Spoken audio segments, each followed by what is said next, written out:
La Constitución Política de los Estados Unidos Mexicanos, la Ley General de Desarrollo Social y la Ley General de Salud reconocen el derecho de todos los individuos a disfrutar del acceso físico y económico a una alimentación adecuada y los medios para obtenerla.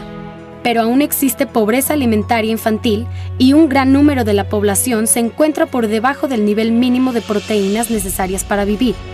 Seguridad alimentaria, en boca de todos, es el cuarto programa de la serie Los retos ambientales de México en el siglo XXI, que el Programa Universitario del Medio Ambiente y Mirador Universitario han desarrollado para comprender los retos ambientales que México enfrenta y generar propuestas y acciones.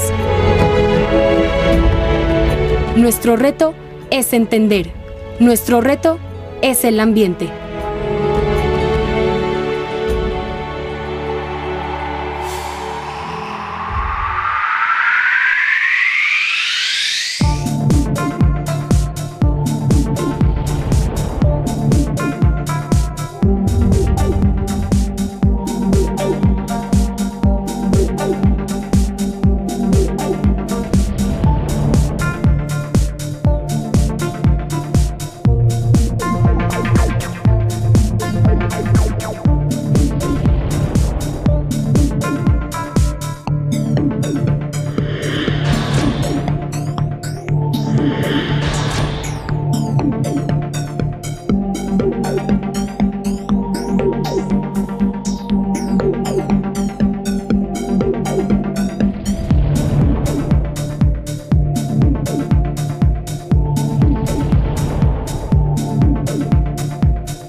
La Coordinación de Universidad Abierta y Educación a Distancia y el Programa Universitario Medio Ambiente, le damos la más cordial bienvenida a este programa de la serie Los retos ambientales de México en el siglo XXI, hoy con el tema Seguridad alimentaria en boca de todos.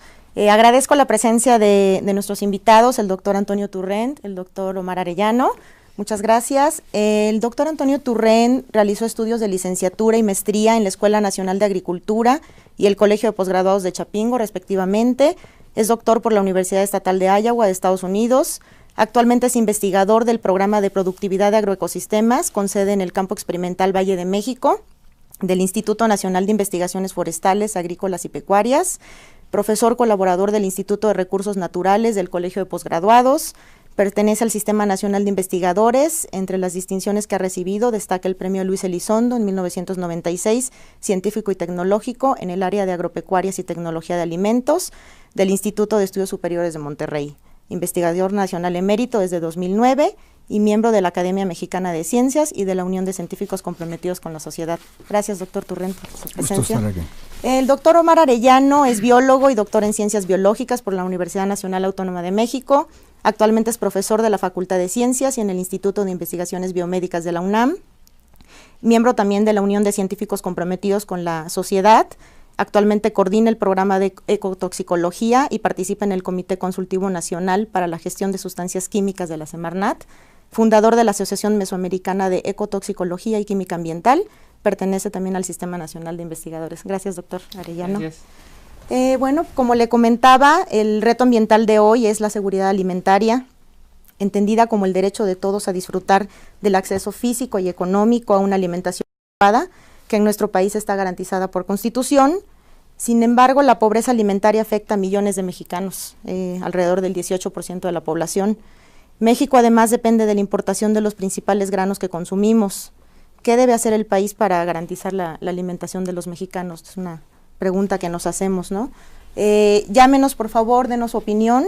Estamos en los teléfonos 5622-8718, 20 o 28. Estamos también en Twitter, síganos en @PumaAmbienteUNAM y también puede escribirnos al correo info@puma.unam.mx. El día de hoy tenemos 10 ejemplares del libro México frente al cambio climático para las 10 primeras personas que nos llamen a estos teléfonos. Bueno, platicamos con estudiantes de la Facultad de Medicina y les hicimos la pregunta, ¿estamos bien alimentados los mexicanos? Vamos a escucharlos.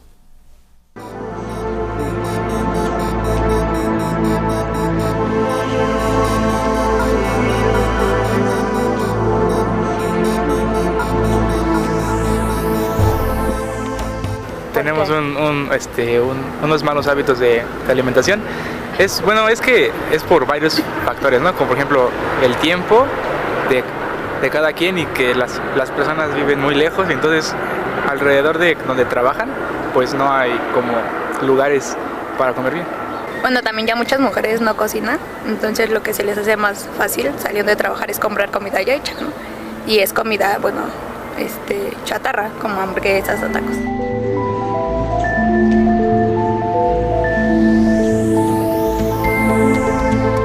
Sí, además de que sí, para nosotros es más accesible, el costo pues aquí nos lo dan un poco más barato que en otros lados y yo creo que eso es como lo principal, las principales pues circunstancias que nos hacen comprar o ir a esa comida.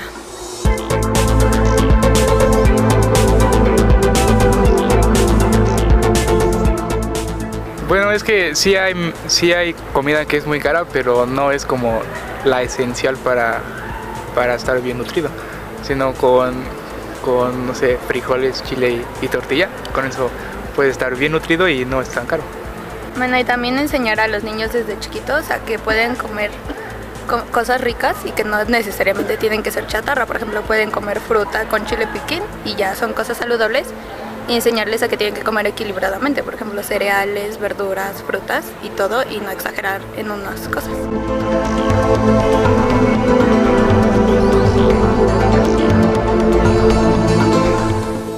Pues ahorita hay más variedad de alimentos, pero siento que sí, antes había como más consumo de frutas, verduras, semillas, o lo que había aquí, no tanto de que traían afuera, pero sí sentía que tienen mejor alimentación. Yo creo que sí, el mexicano se alimentaba mejor. Yo creo que se basaba más en los alimentos naturales, y yo creo que también tiene que ver el estilo de vida. O sea, el estilo de vida actual es rápido, como le comentábamos. O sea, uno come entre clases y es algo rápido y pues no es nada nutritivo. En cambio, antes yo creo que el mexicano y en general nos dábamos el tiempo para consumir algo de calidad. Sí, definitivamente sí. Antes de que empezaran todos los inventos de comida chatarra, creo que la comida que venía del campo era muchísimo mejor, ¿no? El maíz, las frutas, las verduras, todo eso pues estaba muy bien. Realmente la población de antes estaba más acostumbrada a ese tipo de alimentos, ¿no? Y pues sí, obviamente yo creo que era mucho mejor que lo que tenemos ahorita, ¿no? Ya todo transgénico, ya todo elaborado, entonces eso pues sí nos vino como para abajo en cuanto a la alimentación.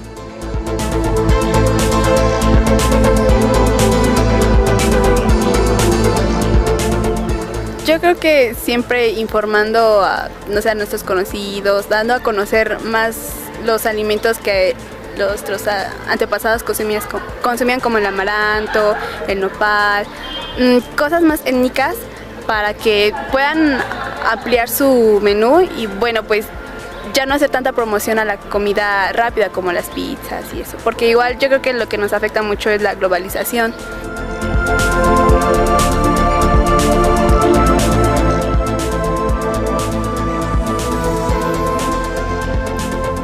Bueno, ¿qué es la seguridad alimentaria? ¿Existe seguridad alimentaria en nuestro país? ¿Qué podrían decirnos al respecto? Bueno, la seguridad alimentaria implica que cualquier persona tiene acceso a suficientes alimentos que son inocuos y que son nutritivos. Hay que verlo a dos niveles, el nivel nacional y el nivel individual. En el nivel nacional, hay un comercio mundial, internacional, que permitiría surtirnos de lo que no producimos. Sin embargo, bueno, un ejemplo es el maíz, en el que 1 de cada 3 kilos que consumimos es ya importado. Entonces, hay una parte de la población del país que no tiene acceso a este grano porque es pobre. De tal manera que hay una relación muy estrecha entre que haya o no alimentos, y el otro es que haya acceso para las personas. Omar, ¿quieres decir algo? Sí, de hecho, respecto a seguridad alimentaria, por ejemplo, es un concepto que se empezó a acuñar desde finales de los 40, principios de los 50 y se ha venido construyendo. La FAO, Naciones Unidas tienen una definición respecto a eso, y yo me voy a centrar un poquito más, por ejemplo, en que habla de, además de la cantidad de los alimentos que tenemos, los niveles nutricionales que tienen esos alimentos para cumplir las funciones que nosotros tenemos de salud, por ejemplo, y de desarrollo, ¿no? Entonces, en ese sentido, con esa definición, podemos decir que sí, con números gruesos, pues parece ser que está cubierto la seguridad alimentaria en México. Sin embargo, tenemos estados como Oaxaca, Guerrero, Chiapas, ¿no? Yucatán, en los que existen municipios que la mitad de la población tiene de nutrición o están totalmente fuera como de tener acceso a la canasta básica, ¿no? De alimentos. Y eso tiene muchas implicaciones en la salud. Justo eso les iba a preguntar. O sea, ¿qué implicaciones en la salud de las personas tiene la falta de un acceso a una alimentación adecuada? Bueno, la desnutrición que observamos en México, desgraciadamente una fracción grande de los niños, de los nenes mexicanos, muestran desnutrición. Las madres mexicanas en algunas regiones del país muestran desnutrición y están carentes de suficiente fierro, hemoglobina. Y entonces estos son los síntomas, algunas de las cosas que ocurren, pero desde luego que hay efectos sobre la productividad que puede tener una persona que fue malnutrida o desnutrida cuando estaba en crecimiento, y la que podría tener una que estuvo bien nutrida. De acuerdo. Bueno, y esos impactos en la salud pues van creando una brecha todavía mucho más amplia entre comunidades que sí tienen acceso a los alimentos, de buena calidad, de las poblaciones que no lo tienen, ¿no? Entonces hay efectos sobre el déficit, por ejemplo, de atención, de aprendizaje. Entonces no podemos tener un país en el que se continúe con los patrones, ¿no? en diferencias de esta índole. Y de hecho supongo que básicamente por eso es que hay las cifras que da por ejemplo Zagarpa, es de que tenemos 7.4 millones, ¿no? de mexicanos que sufren de hambre, y pues es algo totalmente que se tiene que corregir. Claro, pues, por supuesto.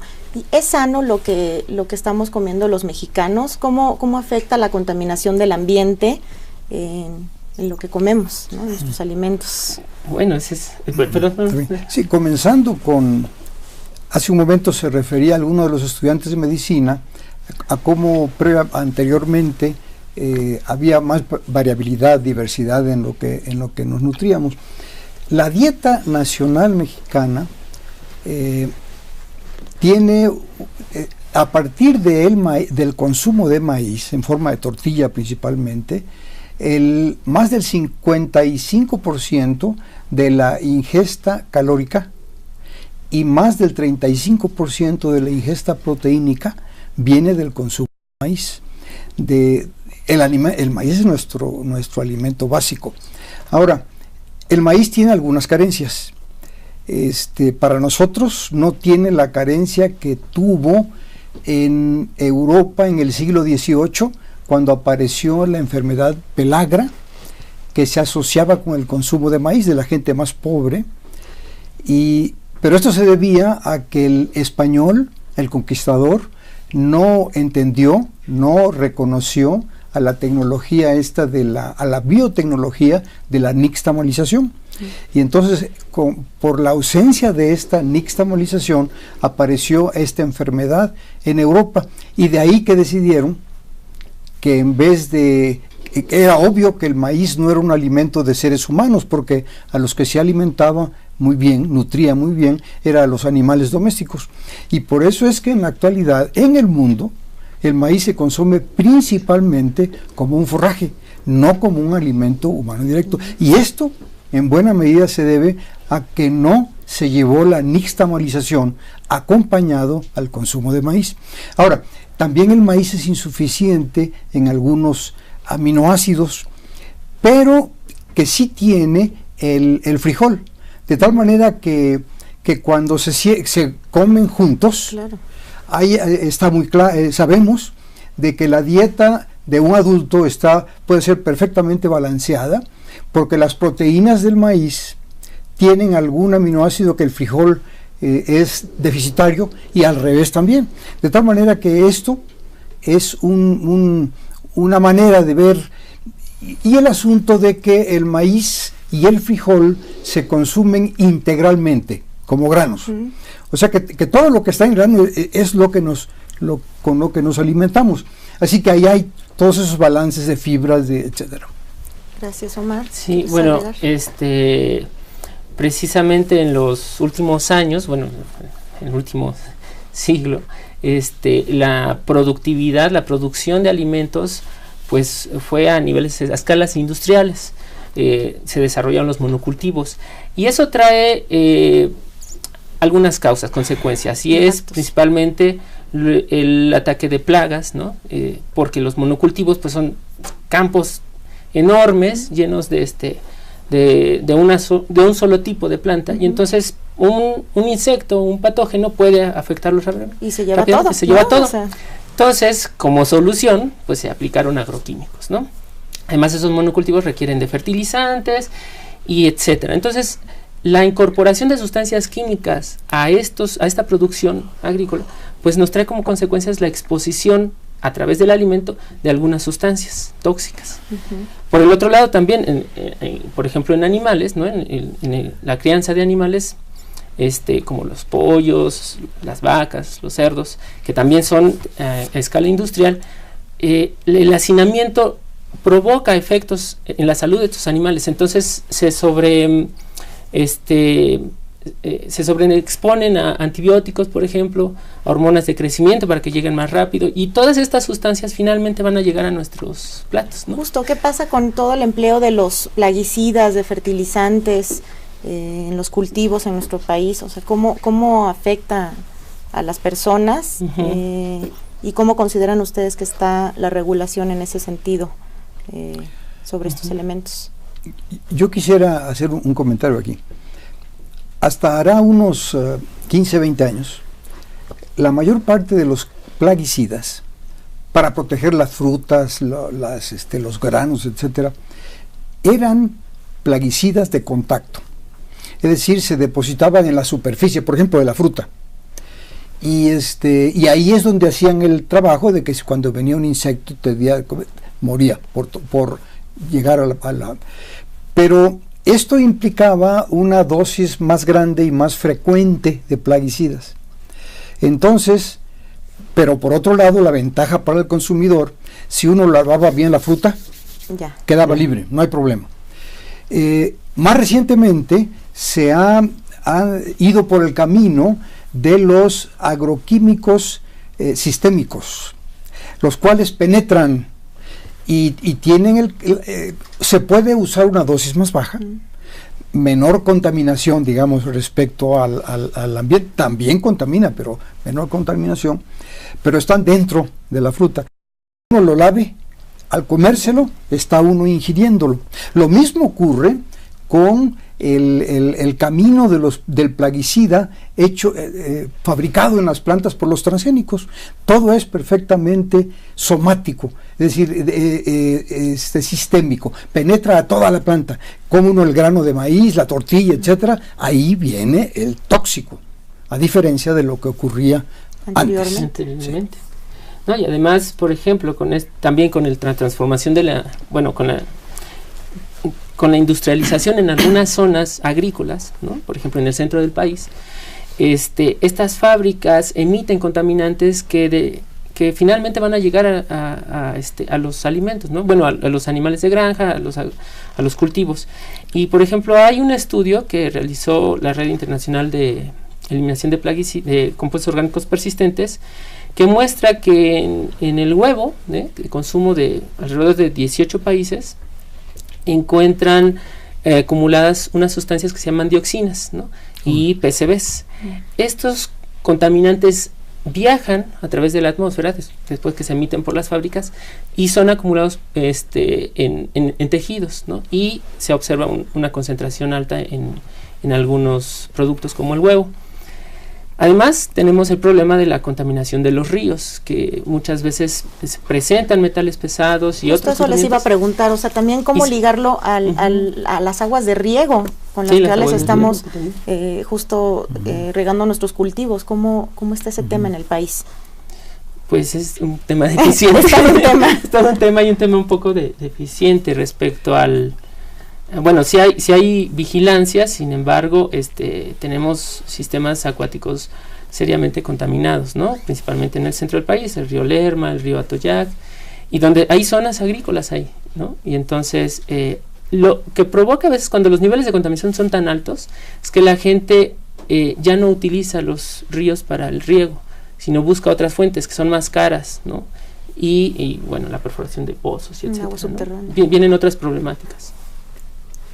De acuerdo. ¿Cómo nos podemos asegurar de que no existan contaminantes que pueden bioacumularse en nuestros alimentos? ¿Qué elementos tiene la gente para informarse? Hasta donde yo sé lo que puedo entender de esto desde un punto de vista agronómico. Número uno, deberíamos como sociedad de demandar que los alimentos estén etiquetados, pero que incluyan la información que requerimos. Por ejemplo, hablando de alimentos que contienen transgénicos, sabemos que estamos consumiendo tortillas que en una buena parte se hacen a partir de maíz transgénico, pero no sabemos cuáles son, en dónde hay tortillerías que usan y las que tienen cuidado de no usarlo. Mientras no esté etiquetado, no hay manera de saber. El otro punto que es importante para esto sería lo que se ha desarrollado mucho y que está creciendo mucho en el mundo, que es la agricultura orgánica, en donde hay normas para proteger, por ejemplo, contra plagas. Está prohibido usar cualquier producto que ha sido sintetizado como agroquímico. En cambio, algún producto que controle la plaga porque es el contenido, está en alguna plaga producido de manera orgánica, se puede usar. Entonces, ahí hay dos caminos. Uno, el etiquetado, pero no está al alcance de nosotros todavía. Debemos de pelear por eso. Como sociedad debemos demandar que así sea. En Estados Unidos, por ejemplo, que ya tienen 16 años alimentándose con productos transgénicos, ya hay iniciativas muy fuertes como la de California, reciente, que falló, pero que está muy cerquita, pero que además tuvo el efecto de despertarle interés en otros 20 estados de los Estados Unidos, y en todo lugar se está hablando de que es indispensable la etiquetación. Nosotros también tenemos que hacerlo, y ahora que estamos expuestos al maíz transgénico, pero en cierta forma el importado, porque en la actualidad no sembramos maíz transgénico en México. Vamos a hablar más adelante de esto, pero hay el riesgo, está por aprobarse, se está considerando un permiso para sembrar maíz transgénico bajo riego en el norte del país, Sinaloa, por ejemplo. Y entonces, si esto es aprobado, todo ese material transgénico va a venir directamente para el consumo principalmente en las ciudades. Y tendríamos que hacernos a la idea que un nene va a ser alimentado con atole de maíz transgénico, que un adulto mayor va a ser alimentado con maíz, también con atole de maíz transgénico. Entonces, aquí hay muchas consideraciones que tenemos que tener. De ahí la importancia, ¿no?, de la información y del etiquetado, sí, para la población. Sí. Bueno, vamos a una pausa, no se vaya, en un momento regresamos con el tema seguridad alimentaria en boca de todos.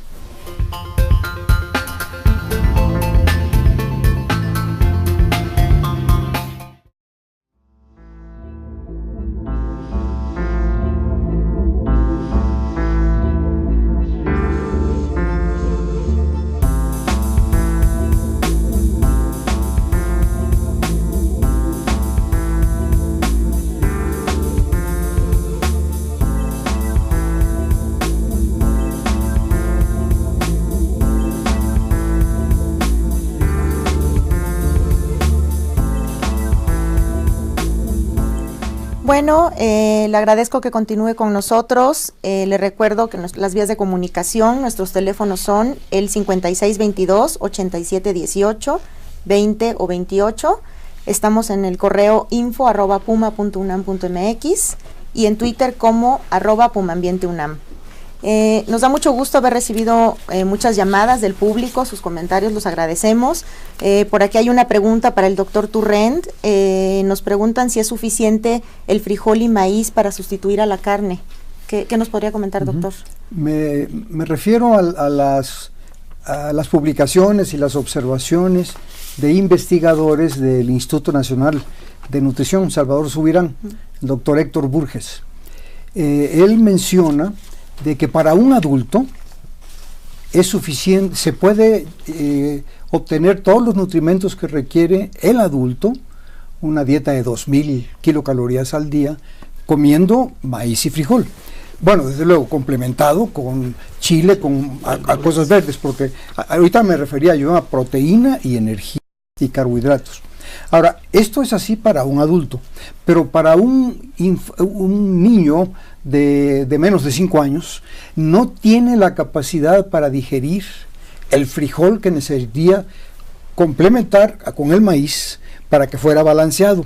Por eso es que esto no es cierto para los infantes, pero sí es cierto para los adultos. Muchas gracias.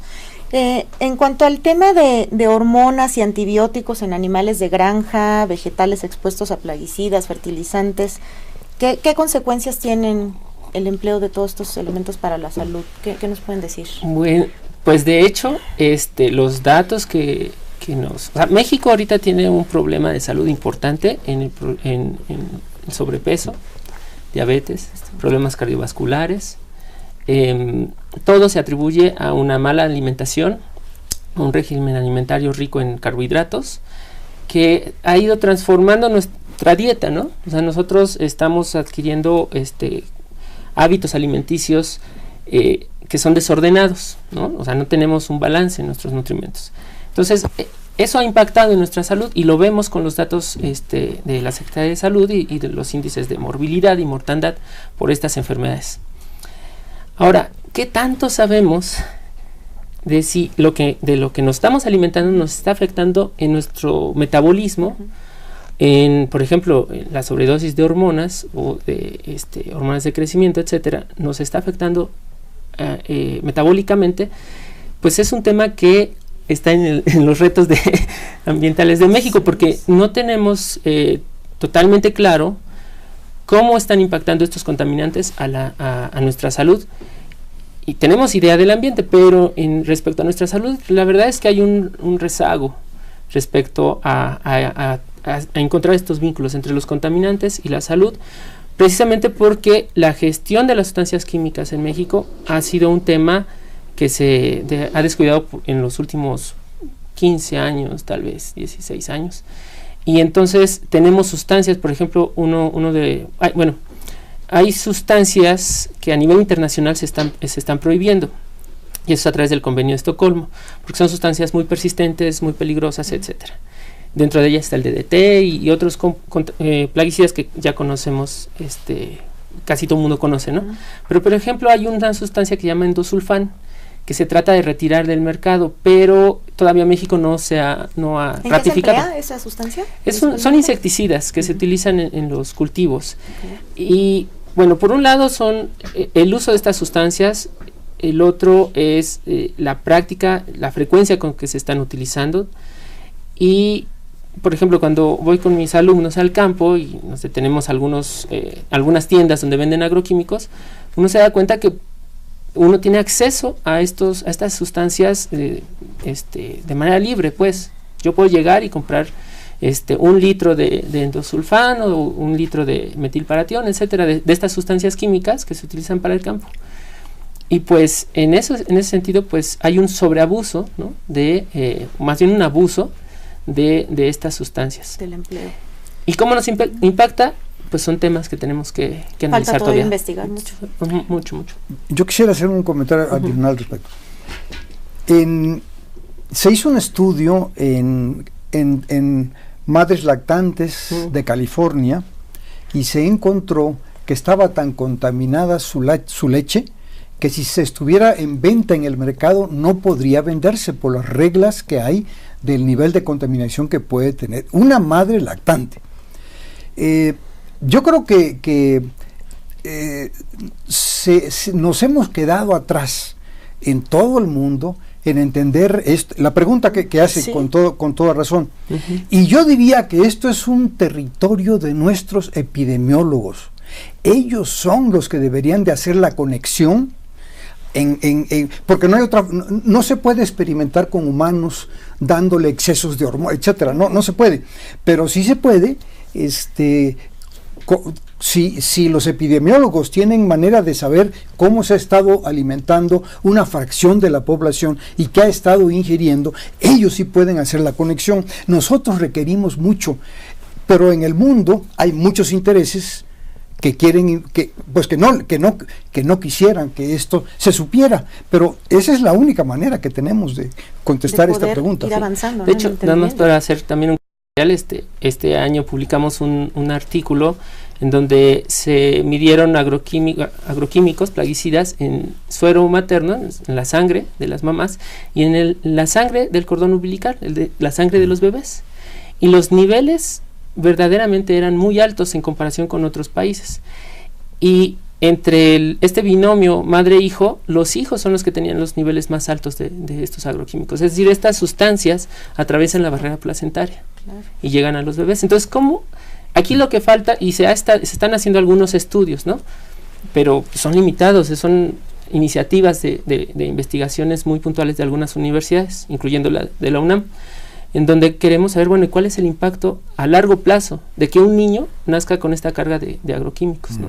Entonces, pero es todavía no. Y el tema también de los animales de granja, ¿no? Es también preocupante el uso del clenbuterol y todas estas sustancias. ¿Qué nos pueden decir al respecto? Pues yo quisiera hacer un comentario aquí. Desafortunadamente para la humanidad se ha encontrado que si uno incluye en la dieta de las aves antibióticos, aunque no estén enfermas, que esto produce un incremento en el peso.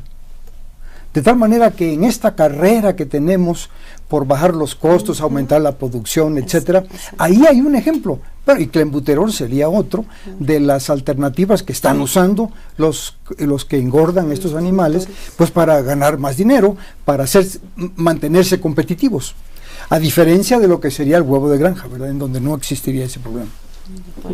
Pues sí. Básicamente estoy de acuerdo con el doctor. Sí. Claro. Otro de los temas que tenemos aquí que pensamos para el programa es el asunto de la soberanía alimentaria. México produce la mayor parte de alimentos que consumimos. Estamos diciendo que producimos muchos alimentos, habíamos estado platicando, pero también muchos los exportamos, ¿no? Entonces, realmente es preocupante si un día de los países que dependemos para poder importar algunos granos básicos se deja de recibir y el precio también sufre especulaciones. ¿Qué podría pasar, no? O sea, el tema de la soberanía alimentaria es una reflexión que nos gustaría abordar. ¿Qué podrían decir al respecto? Con mucho gusto. desde los últimos 30 años hay una tendencia creciente, desgraciadamente, de dependencia del mercado internacional. En la actualidad, 1 de cada 3 kilos de maíz que consumimos en México, el 30%, es importado. Pero entre el 80 y el 90% del arroz que nos comemos es importado. En otros granos, trigo, sorgo, etcétera, dependemos del comercio internacional. Ahora, los estudiosos de este tema se han dado cuenta de que esta tendencia está acentuándose. Y tenemos el temor de que hacia el año 2025, 1 de cada 2 kilos de maíz sea importado, si permitimos que siga la tendencia actual. Efectivamente exportamos en el ámbito de frutas y hortalizas, pero en general las exportaciones que hacemos de otros sectores de la economía nos permiten estar importando. Pero el fenómeno del año 2011 es muy importante porque la factura de importar 10 millones de toneladas de maíz que necesitábamos fue de 2.500 millones de dólares. Es decir que, bueno, y lo que sabemos es que el año 2012 iba a ser peor en términos de esa factura. Y calculamos que la cantidad en pesos mexicanos que tiene que mandarse al exterior, debilitándonos nosotros y fortaleciendo a los productores de otras partes del mundo, es del orden de 40,000 millones de pesos al año. Es lo que nos cuesta estar importando maíz todos los años. Y esto es está muy expuesto. Nosotros necesitamos importar 10 millones en la actualidad. Vamos a importar más adelante, pero en la actualidad 10. Nada más que ocurre que hay inestabilidad en los precios, y cuando los precios son muy altos, 40,000 millones de pesos permitirían que a todos los campesinos de México se les subsidiara el fertilizante a la mitad del precio, y de tal manera que esos recursos se usarían en México en vez de mandarlos al extranjero. Entonces, hemos cometido un gran problema en nuestro país. Nuestra agricultura es muy claramente bimodal. Por un lado, hay un grupo de productores que son minoritarios, que son empresariales, muy orientados al mercado, muy eficientes, están muy modernizados, de los mejores del mundo. Pero tenemos un grupo mayoritario de pequeños productores que tienen menos de 5 hectáreas, que tienen el estigma, y este es un estigma de nuestro mismo, el gobierno mexicano. Esto data desde la época de Salinas de Gortari, de que un productor de menos de 5 hectáreas no es viable. Y por lo tanto, los programas que hemos hecho en los últimos 30 años es para apoyar nada más al otro grupo que es competitivo, y a los otros los hemos dejado en buena medida sin investigación, sin tecnología, sin crédito, etcétera. Entonces, este es un gran error, porque no podemos recuperar la autosuficiencia alimentaria en maíz y en varios granos si no atendemos a esta fracción de los productores, que es la más pequeña. De acuerdo. Si les parece, vamos a ver la siguiente cápsula que preparó el equipo del Puma y de la CUAED, que se llama Buscando la soberanía alimentaria perdida.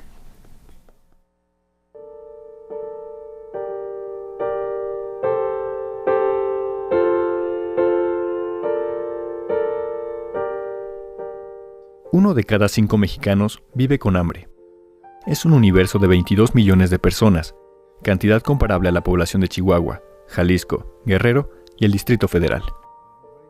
De acuerdo con la Declaración de Roma, generada durante la Cumbre Mundial sobre la Alimentación, la seguridad alimentaria existe cuando todas las personas tienen en todo momento acceso físico y económico a suficientes alimentos inocuos y nutritivos, para satisfacer sus necesidades y preferencias alimenticias, a fin de llevar una vida activa y sana.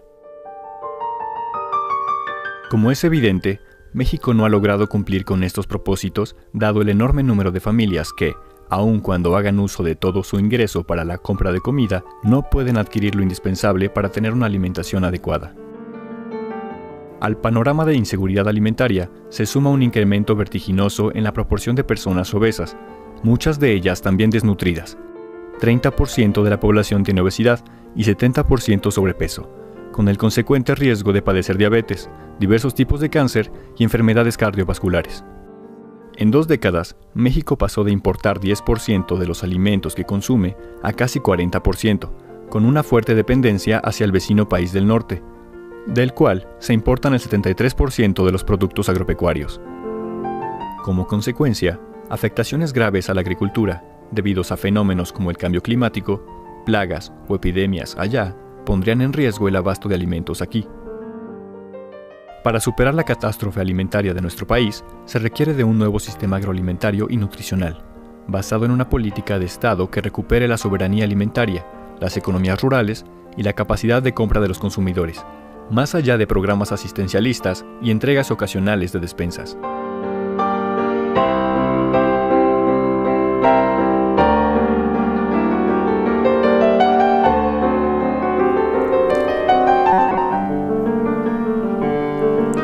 Bueno, seguimos recibiendo llamadas del público, muchísimas gracias.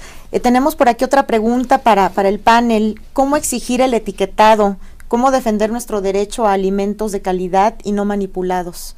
¿Qué quisieran comentar? Respecto al etiquetado, esto yo diría es un derecho humano, saber qué es lo que estoy comiendo. Y pero es una conquista que necesitamos ganarnos a pulso la sociedad.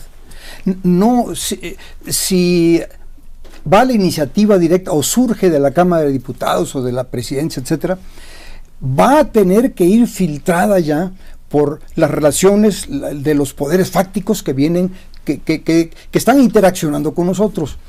Y esto es algo que tiene que surgir de la sociedad. Yo he hablado un poco de California porque estuve en esta época ahí en alguna reunión, pero era impresionante ver los grupos de base con una serie con conocimientos introductorios al problema, pero que podían llevarse a todas las amas de casa en casa. Bueno, esa sería una acción que tenemos que hacer. No va a surgir de la Cámara de Diputados. Bueno, creo que ya ha habido una iniciativa de esa manera, pero está guardadita. Porque esto implicaría, déjenme hacer un comentario que ya tiene que ver con transgénicos. En los Estados Unidos, cuando una multinacional como Monsanto, sería un caso, pide la autorización para vender un producto que es transgénico, entonces el gobierno norteamericano le dice a ellos, muy bien, pero tú tienes que, por tu cuenta y riesgo, tú tienes que demostrarme que es inocuo. Eso es lo primero. Y le exigen que haga las pruebas que lo demuestren. 1, 2, y esto es muy importante, si te equivocas y no es inocuo, tú vas a enfrentarte a todos los problemas que surjan de esto. De aquí que el etiquetado es tan importante, porque entonces ya podríamos decir, sí hubo, etc.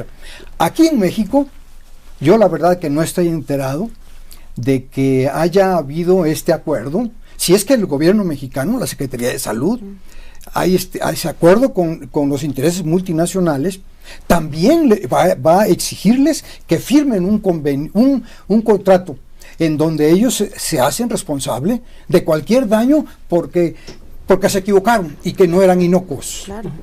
Yo quería agregar que, por ejemplo, las reglas de etiquetado de cualquier producto las delimita COFEPRIS, es una dependencia de la Secretaría de Salud, y ellos son quienes tienen la responsabilidad, por ejemplo, de identificar estas necesidades en la sociedad y entonces hacer las reglas para el etiquetado. Y como nosotros como consumidores tenemos que exigirla, ¿y cómo lo vamos a exigir? Bueno, desde ahorita, pues fijarnos en qué, ¿cuántos de nosotros leen una etiqueta, por ejemplo, de un insecticida que se utiliza para la casa, ¿no? Y el jardín? Así es. Y hay sustancias ahí que son peligrosas, que no nos dicen qué tan peligrosas son. Por ejemplo, hay un producto que tiene una sustancia que se llama Propoxur. Se utiliza para rociar el insecticida en nuestras casas, para controlar el mosquito. Y entonces lo estamos utilizando, pero sabemos, ¿no? Que es peligroso, que está asociado a riesgo de tener leucemia infantil. Todavía no está claro cómo es el mecanismo, pero bueno, sabemos eso. O por ejemplo, y seguramente el público debe saber que ahorita se está utilizando muchos agroquímicos que vienen de exportación. Hay productos chinos con leyendas chinas que no conocemos, no sabemos qué se usa, pero que es muy eficiente para matar a las hormigas, ¿no? Entonces imagínense si desde nosotros como consumidores no estamos conscientes de esto, pues entonces tampoco podemos buscar tener nuestros derechos, ¿no? Exigir nuestros derechos. Entonces yo creo que sí es hay como muchos aspectos. Por supuesto, es la clave del asunto. Y ya hemos entrado ya un poco al tema de transgénicos, que la gente también lo está pidiendo. ¿Qué son los organismos genéticamente modificados? ¿Y qué son los alimentos transgénicos? ¿Podríamos ir abordando un poquito sobre eso? Un maíz transgénico, por ejemplo, o una soya transgénica, etcétera. Lo que se hizo es un proceso en el que se extrae un gene de alguna especie. Puede ser una bacteria, un virus, etcétera, pero la cual dentro de esa bacteria o ese virus hace un mensaje, se transcribe y le ordena al organismo que produzca alguna proteína o alguna toxina. Entonces esto se inserta al maíz, pero en forma de un cassette que tiene varias otras cosas. Por el momento me voy a referir a esto nada más. Pero esto requeriría pues un promotor, algo que haga a la reconocerlo. Que el maíz produzca esa toxina requiere un promotor, y luego también en el proceso de desarrollar este organismo, este maíz transgénico, es necesario que se pueda identificar, porque hablamos de miles de células embrionarias que son tratadas con este producto, y entonces ¿cuál de ellas es la que yo quiero? Entonces hay que poner la resistencia a un antibiótico, por ejemplo. Ese gene hay que ponérselo de tal manera que yo le pueda poner a la suspensión un antibiótico, mato todo lo que no se expresa la resistencia a ese antibiótico, y los que lo expresan, esos son los que tienen también el gene que yo quiero. Es decir, que le estoy metiendo antibióticos también. Ahora, todos estos tres genes, un fragmento que es el promotor, y el gene estructural y el gene para identificar, entonces se van a reproducir en todas las células. Esto es una cosa somática, en todas las células del organismo. Entonces, de tal forma que yo puedo llevarle a un cultivo darle la orden para que produzca una toxina o una proteína que a mí me interesa que produzca, pero que no la podría yo hacer a través de cruzamiento sexual. No podría yo limitarme adentro de la misma especie que es compatible sexualmente, traer, porque no existe. Entonces lo tengo que venir externo, y por eso es transgénico. ¿Y qué riesgos representan los alimentos transgénicos? Bueno, hay todo un debate sobre eso. Yo lo que les puedo decir es que al margen de los riesgos que se tienen, riesgos potenciales, porque no están totalmente probados por el consumo de estos alimentos, existe un riesgo porque no crean que estos productos se siembran y ya, sino vienen con un kit de agroquímicos muy potentes que matan todo lo que está alrededor, excepto al transgénico, porque el transgénico es resistente a este agroquímico. Entonces, lo que se ha observado en cultivos de soya transgénica en Argentina, por ejemplo, por el doctor Carrasco, ellos empezaron a detectar que la gente que estaba trabajando en la siembra de la soya, las mujeres que estaban embarazadas estaban teniendo abortos y malformaciones, sus hijos tenían malformaciones. Y además encontraron que, por ejemplo, había algunos animales silvestres, como los anfibios, que también tenían malformaciones. Entonces, al margen de los riesgos del alimento, los productos que vienen junto con ellos, ¿no? Es un riesgo importante. Yo quisiera añadir un par de asuntos, sí. Esto es un motivo de controversia. Los intereses de la industria multinacional de transgénicos, pues no están de acuerdo para nada de que no sean inocuos los granos. Pero empieza a aparecer información. Hay una investigación reciente de un grupo francés que alimentó ratas de laboratorio durante todo el ciclo de vida, que son 2 años, con maíz transgénico. Un maíz transgénico, quiero decir desde ahorita, y ojalá el público lo recuerde, se llama NK603. Es precisamente con tolerancia a glifosato, y es el que se va a sembrar en Sinaloa. Y es el que va a llegar. Bueno, ese NK603 se dio de comer a las ratas durante 2 años. Y lo que ocurrió es que a la mitad del último tercio de la vida de las ratas aparecieron cáncer de mama, en que en gran medida y hubo que sacrificarlas porque ya no podían seguir viviendo ellas, las hembras. Y los machos, al principio del último tercio de su vida, apareció daños muy severos en hígado, en riñones, de tal manera que también morían. Ahora, está claro que esto ocurrió en todo el periodo de vida de las ratas y que el daño que se asocia con el consumo de estos alimentos granos transgénicos es crónico subclínico, tal y como ocurre con el cigarro. Si yo soy jovencito, me fumo una cajetilla al día, no me pasa nada, me río.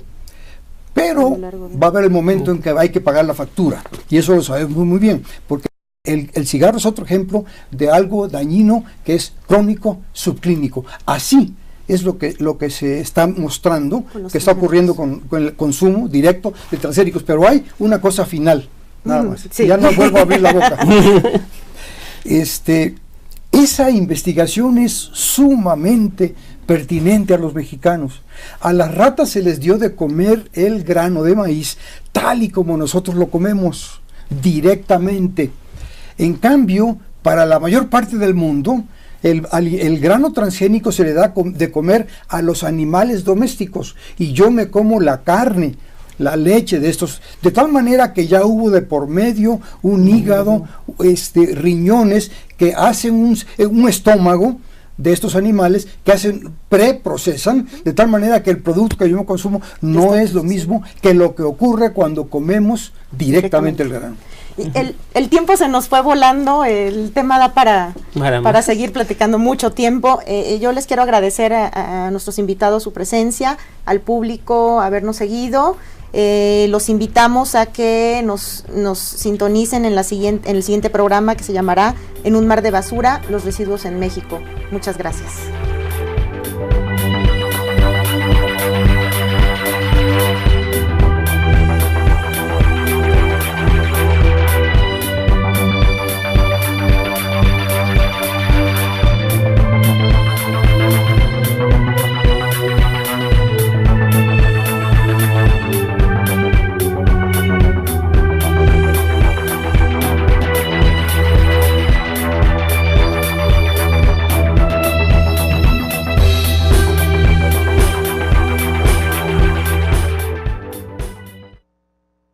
Comida chatarra, creo que la comida que venía del campo era muchísimo mejor, ¿no? El maíz, las frutas, las verduras, todo eso pues estaba muy bien. Realmente la población de antes estaba más acostumbrada a ese tipo de alimentos, ¿no? Y pues sí, obviamente yo creo que era mucho mejor que lo que tenemos ahorita, ¿no? Ya todo transgénico, ya todo elaborado. Entonces eso pues sí nos vino como para abajo en cuanto a la alimentación.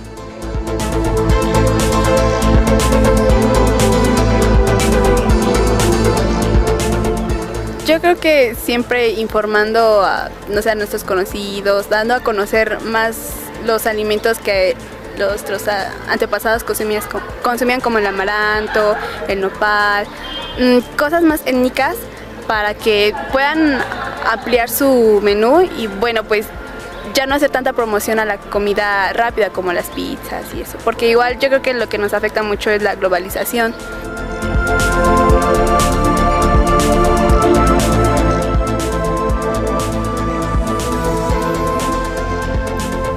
Bueno, ¿qué es la seguridad alimentaria?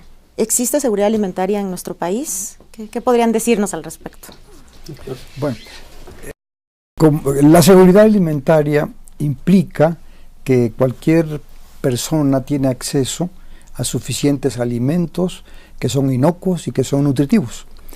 Hay que verlo a dos niveles, el nivel nacional y el nivel individual. En el nivel nacional,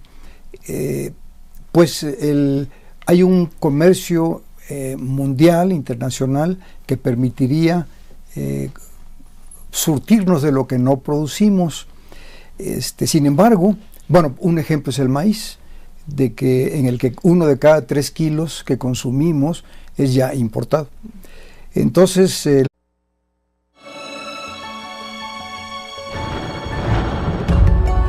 la Constitución Política de los Estados Unidos Mexicanos, la Ley General de Desarrollo Social y la Ley General de Salud reconocen el derecho de todos los individuos a disfrutar del acceso físico y económico a una alimentación adecuada y los medios para obtenerla. Pero aún existe pobreza alimentaria infantil y un gran número de la población se encuentra por debajo del nivel mínimo de proteínas necesarias para vivir. Seguridad alimentaria, ¿en boca de todos? Es el cuarto programa de la serie Los retos ambientales de México en el siglo XXI, que el Programa Universitario del Medio Ambiente y Mirador Universitario han desarrollado para comprender los retos ambientales que México enfrenta y generar propuestas y acciones. Nuestro reto es entender. Nuestro reto es el ambiente.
Actualmente coordina el programa de ecotoxicología y participa en el Comité Consultivo Nacional para la Gestión de Sustancias Químicas de la Semarnat, fundador de la Asociación Mesoamericana de Ecotoxicología y Química Ambiental, pertenece también al Sistema Nacional de Investigadores. Gracias, doctor Arellano. Gracias.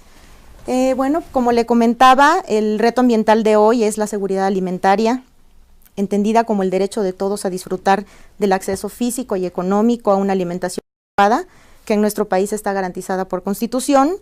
Sin embargo, la pobreza alimentaria afecta a millones de mexicanos, alrededor del 18% de la población. México además depende de la importación de los principales granos que consumimos. ¿Qué debe hacer el país para garantizar la alimentación de los mexicanos? Es una pregunta que nos hacemos, ¿no? Llámenos, por favor, denos su opinión. Estamos en los teléfonos 5622-8718, 20 o 28. Estamos también en Twitter, síganos en @PumaAmbienteUNAM y también puede escribirnos al correo info@puma.unam.mx. El día de hoy tenemos 10 ejemplares del libro México frente al cambio climático para las 10 primeras personas que nos llamen a estos teléfonos. Bueno, platicamos con estudiantes de la Facultad de Medicina y les hicimos la pregunta, ¿estamos bien alimentados los mexicanos? Vamos a escucharlos.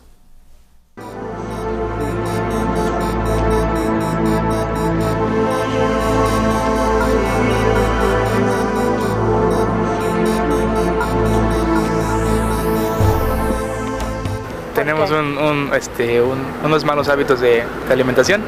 Es que es por varios factores, ¿no? Como por ejemplo el tiempo de cada quien y que las personas viven muy lejos, y entonces alrededor de donde trabajan pues no hay como lugares para comer bien.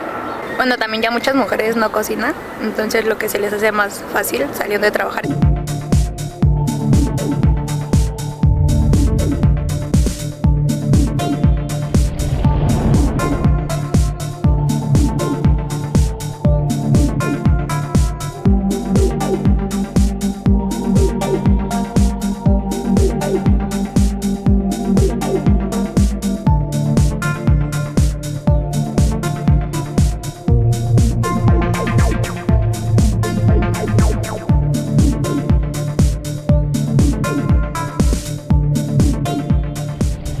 Buenos días. La Coordinación de Universidad Abierta y Educación a Distancia y el Programa Universitario Medio Ambiente le damos la más cordial bienvenida a este programa de la serie Los retos ambientales de México en el siglo XXI, hoy con el tema Seguridad Alimentaria en boca de todos. Agradezco la presencia de nuestros invitados, el doctor Antonio Turrent, el doctor Omar Arellano.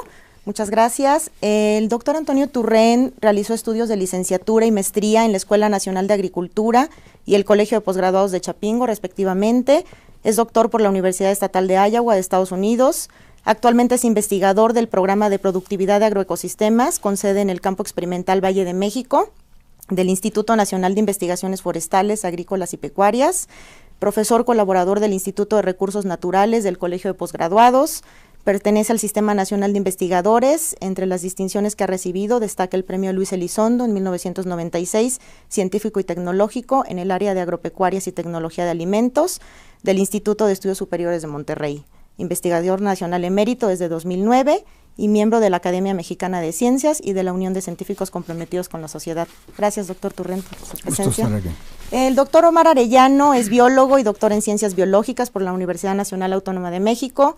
Actualmente es profesor de la Facultad de Ciencias y en el Instituto de Investigaciones Biomédicas de la UNAM. Miembro también de la Unión de Científicos Comprometidos con la Sociedad. Es comprar comida ya hecha, ¿no? Y es comida, chatarra, como hamburguesas o tacos.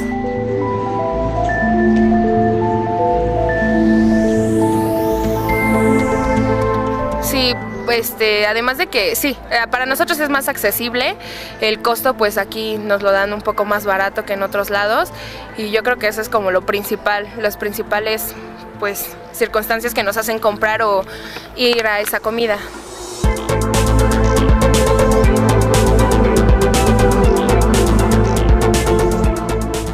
Bueno, es que sí hay comida que es muy cara, pero no es como la esencial para estar bien nutrido, sino con no sé, frijoles, chile y tortilla. Con eso puedes estar bien nutrido y no es tan caro. Bueno, y también enseñar a los niños desde chiquitos a que pueden comer cosas ricas y que no necesariamente tienen que ser chatarra. Por ejemplo, pueden comer fruta con chile piquín y ya son cosas saludables, y enseñarles a que tienen que comer equilibradamente, por ejemplo, cereales, verduras, frutas y todo, y no exagerar en unas cosas.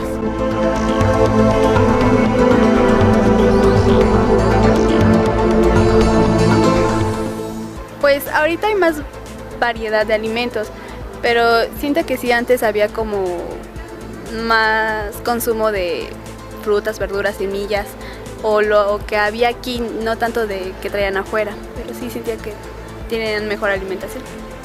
Yo creo que sí, el mexicano se alimentaba mejor. Yo creo que se basaba más en los alimentos naturales, y yo creo que también tiene que ver el estilo de vida. O sea, el estilo de vida actual es rápido, como le comentábamos. O sea, uno come entre clases y es algo rápido y pues no es nada nutritivo. En cambio, antes yo creo que el mexicano y en general nos dábamos el tiempo para consumir algo de calidad. Sí, definitivamente sí. Antes de que empezaran todos los inventos de